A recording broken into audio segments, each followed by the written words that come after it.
Josh Blackman is a constitutional law professor at the South Texas College of Law in Houston. He also runs a legal blog. He says it appears that the new administration has not fully thought through the implications of the policy. At a minimum, they should have considered the people who were in air while this order came into effect. At a minimum, this should have been an order that went into effect at some future date. That way people flying in the sky while this was signed would not be left in this sort of legal limbo. Well, the American Civil Liberties Union took quick action to have a stay put on this order, but there remains a lot of legal confusion about it. Yes, there's a lot of confusion simply because at every different airport in the United States, whether it's JFK in New York or Logan Airport in Boston, it seems the judge took things very differently. And now, a couple of days later, we're trying to make sense of what all these various judges did and how the government can comply with these court orders. And do you think more work should have been done beforehand to understand who exactly they were trying to target with this order?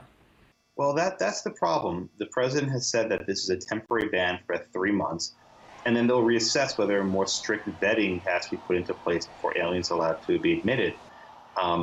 The difficulty here is that people are traveling around the world daily, and many people, perhaps who are dual citizens or lawful permanent residents of the United States, are stuck in this weird nether region where they don't know what the law is and where they can travel.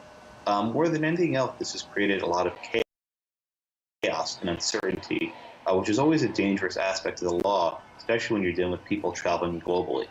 I understand 16 state attorneys have said that this order is unconstitutional. What's your take on that? So this is the really difficult question under American law. Does our Constitution, our U.S. Constitution, apply to aliens abroad? And this is a question that law professors like to debate, and it's not entirely clear how our Constitution applies abroad. With respect to the people already here, once they're in the United States, they can't be detained unlawfully. And that's why a number of courts ordered that they should be released. But in terms of, say, if you're a Syrian refugee and you had an application approved to enter the U.S., do you now have a constitutional right to enter the United States? That's going to be a very difficult question, which will largely turn, I think, on whether this regime is favoring one religion over another. For example, President Trump has said this is a law designed to help Christians enter the United States who are facing Muslim persecution. And to the extent that the law is favoring one religion over another, it does have constitutional problems. And in fact, the Christian organisations have come out condemning this move as being portrayed as favouring Christians over Muslims. That's exactly right. By and large, Christian groups favor the refugee program, and they help people from around the world seek refugee status in the United States. So it's unclear exactly who this executive order is benefiting. Even after 24 hours of this chaos, the president has doubled down and tweeted saying that we need to do this even more. So it's unclear if this will be lightened up.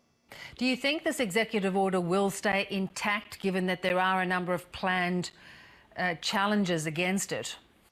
The biggest difficulty with this order is that traditionally the president has had very wide discretion about national security and to decide who can and cannot be admitted to the United States.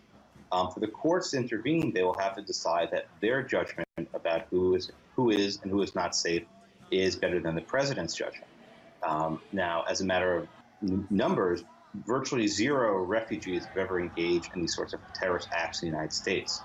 But it'll have to be a very bold move for the courts to tell the president, no, you're wrong on deciding who you can and cannot admit. So this will be a very significant legal challenge that could wind its way up to the United States Supreme Court fairly quickly. And do you remember a time when a new president has brought in orders that have caused such angst and confusion? Not in my lifetime. This has been something like a tornado or a hurricane. In a very short period of time, we've seen a series of very bold and very chaotic actions that have upset the status quo with respect to Obamacare, with respect to immigration, and in a few other areas affecting national security. They've been very quick changes that people didn't see coming. And when they happen, lawyers like me are trying to scratch their heads and figure out what the heck is going on.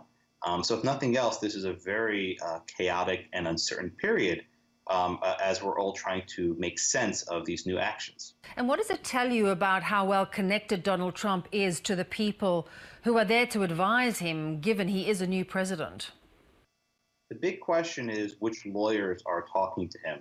Traditionally, the Justice Department has a role in reviewing these various executive orders before they're published. And there have been several reports suggesting that the Justice Department has not reviewed these and that they're coming out of the White House alone. If that's the case, it would be both good and bad. Good because that explains why these orders are so poorly drafted, but bad in the sense that he's not getting the requisite advice that he needs. And if he continues acting in this fashion, I don't doubt the courts will gladly push back against him, which can create even more conflicts going forward. Josh, thanks so much for your time. Thank you so much for having me.